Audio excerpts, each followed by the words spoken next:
बौद्ध साहित्य और पाली साहित्य का अध्ययन करने के बाद उसमें जातक कथाओं की जानकारी मिलती है। जातक कथाओं और रामायण महाभारत का तुलनात्मक अध्ययन करने के बाद ये पता चलता है कि रामायण दशरथ जातक कथा से चोरी की गई है।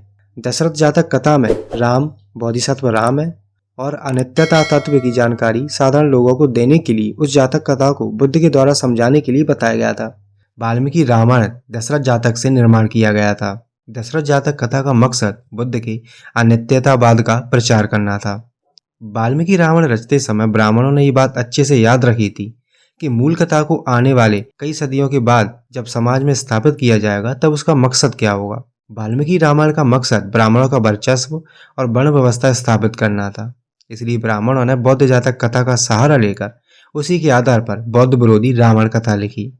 ये जानना मनोरंजक होगा कि बौद्ध दशरथ जातक कथा के बोधिसत्व राम को ही उन्होंने इस मकसद के लिए चुराकर इस्तेमाल किया।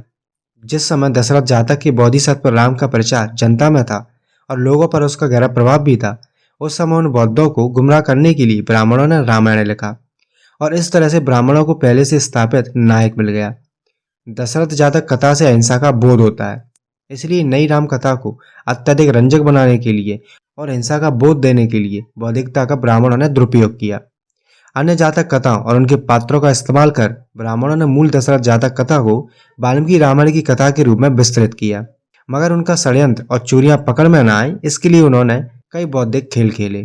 तथागत बुद्ध के धम्म का सबसे महत्वपूर्ण तत्व है अनित्यता। ये तत्व इतना महत्वपूर्ण है कि बुद्ध का संपूर्ण धम्म इसी तत्व पर आधारित है।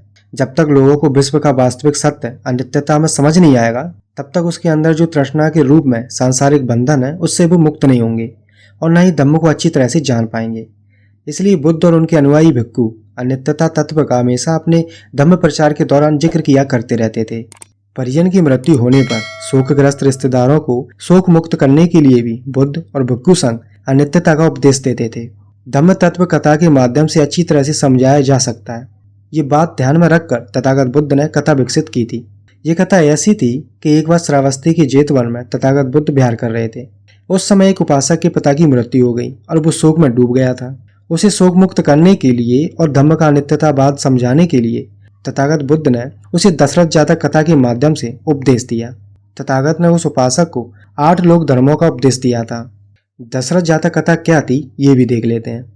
तो इसमें पहले छंद में राम का जन्म और परिवार के बारे में बताया जाता है, जहां दशरथ बनारस यानी काशी के राजा हैं, राम बोधिसत्व हैं, सीता लक्ष्मण और भरत सगे भाई बहन हैं।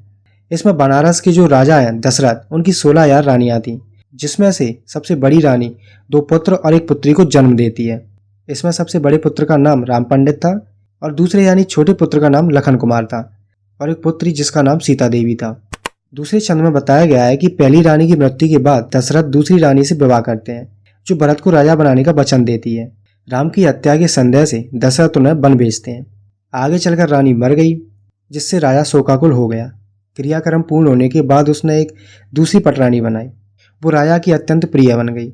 आगे चलकर वो गर्भवती हुई और उसने एक बच्चे को जन्म दिया, जिसका नाम भरत कुमार रखा गया। पुत्र स्नेह के कारण दशरथ राजा ने उसे वर मांगने को कहा, मगर पटरानी ने ले लिया। आगे चलकर भरत बड़ा हुआ तो रानी ने राजा को वर देने की बात याद दिलाई और उसके तहत रानी ने सौतेले पुत्र यानी बोधिसत्व राम को राजा का उत्तराधिकारी बनाने के बजाय भरत कुमार को राजा बनाने का वर मांगा। ये सुनकर राजा को बहुत पीड़ा हुई। उन्होंने सोचा, मेरे दोनों पुत्र अग्नि स्कंद के समान है और उन्हें मरवा कर अपने पुत्र को राज्य देना चाहती है। उसके बावजूद रानी बार बार अपने पुत्र भरत कुमार को राजा बनाने की याचना करती रही। फिर राजा को यह डर लगने लगा कि रानी कहीं हमारे पुत्रों को मरवा न डाले, इसलिए उन्होंने अपने मन की पीड़ा बच्चों से बता दी।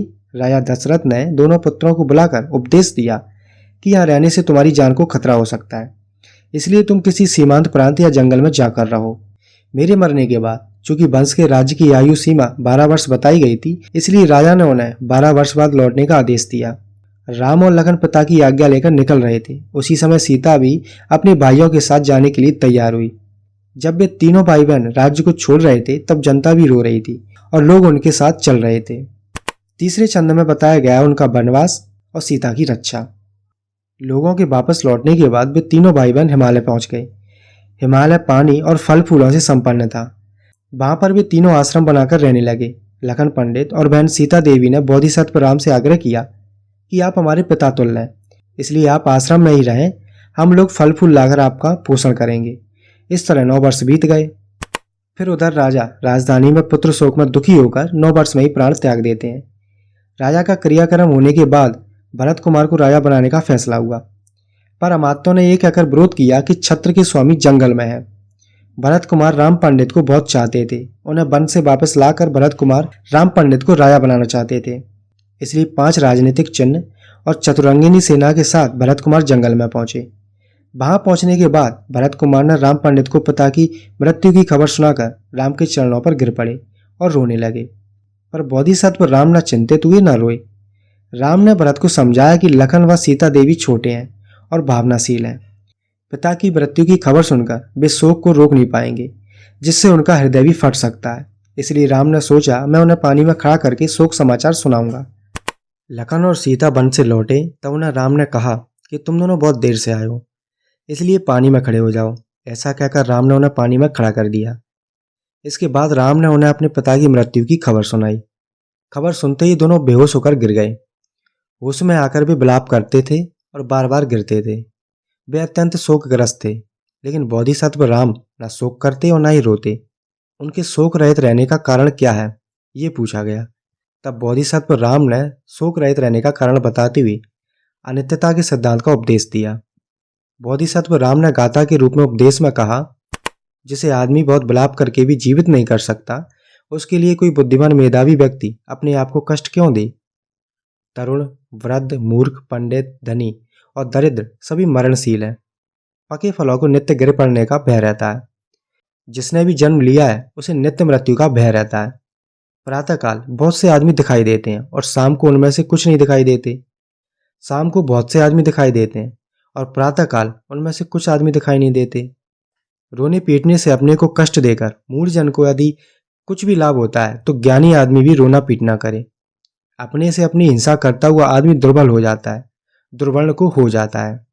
जैसे घर में आग लगने पर तुरंत बुझा दी जाती है, उसी प्रकार धीर, ज्ञानी, मेधावी आदमी को चाहिए कि हवा में रुई को उड़ा देने की तरह शीघ्र ही क्रोध को नष्ट कर दे। आदमी अकेला जाता है, अकेला ही कुल में पैदा होता है। सभी प्राणियों के संभोग संयुक्त ही है। इसलिए जो धीर है, बहुश्रुत है, इस लोक और परलोक को देखता है, धर्म को जानता है, उसके हृदय और मन को बड़े बड़े शोक भी कष्ट नहीं देते हैं। इसलिए मैं वैभव देने योग्य व्यक्तियों को वैभव दूंगा, भोग के साधन देने योग्य व्यक्तियों को भोग दूंगा और संबंधियों का पोषण करूंगा और शेष जनों का पालन करूंगा। यही बुद्धिमान के लिए करणीय है।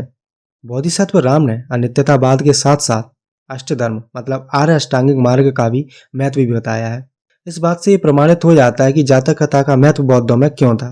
बोधिसत्व राम के अनित्यता प्रकाशन धम्मोपदेश को सुनकर जनता शोक रहित हो गई।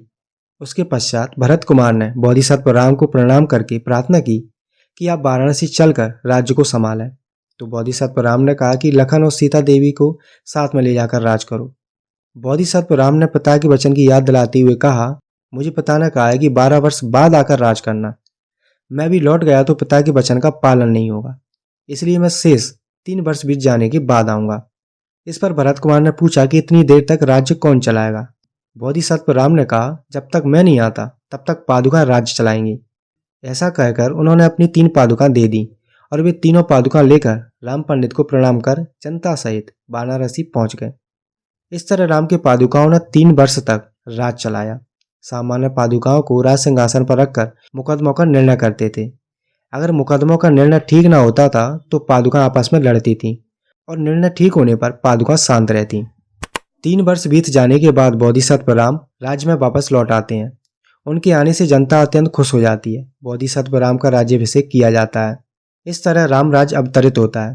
बोधिसत्व राम धम्म के अनुसार 16,000 वर्षों तक राज्य करते हैं और इस तरह से वो स्वर्ग का लाभ लेते हैं। इस तरह से दशरथ जातक कथा का आशय है।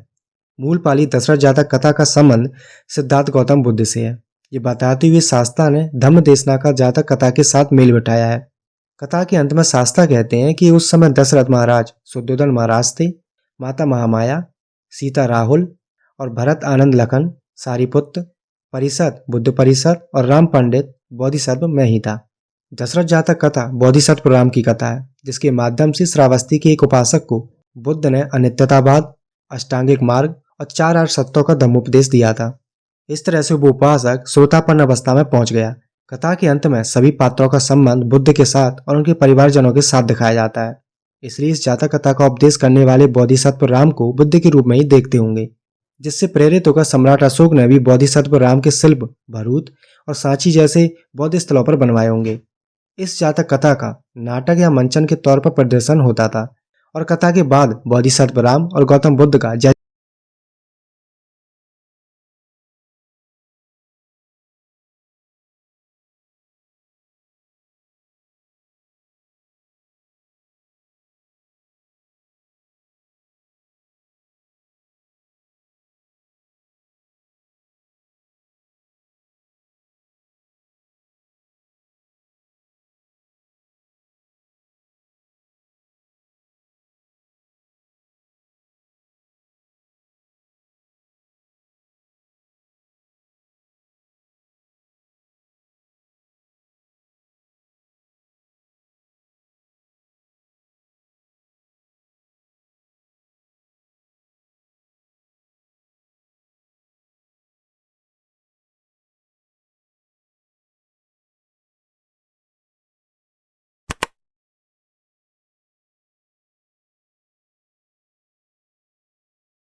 वाल्मीकि रामायण के रचयिता ने बोधिसत्व राम की दशरथ जातक कथा के प्रमुख पात्रों को चुराकर नए उपपात्रों को ढूंढने के लिए अन्य जातक कथाओं का भी सहारा लिया और वाल्मीकि रामायण के रचयिता ब्राह्मणों ने कई शताब्दियों तक रामायण की नई कथा में घटाया और बढ़ाया या उनके प्रतीकों को गलत ढंग से प्रस्तुत करके बौद्ध धर्म को क्षति पहुंचाना उनका मुख्य मकसद था। और अन्य भी जातक कथाओं के पात्र प्रसंग या गाथा का वाल्मीकि रामायण में बखूबी से चोरी करके इस्तेमाल किया गया है और इस तरह की खिचड़ी पकाकर ब्राह्मणवाद का तड़का लगा दिया गया है। ब्राह्मणों ने राम को अवतार क्यों घोषित किया?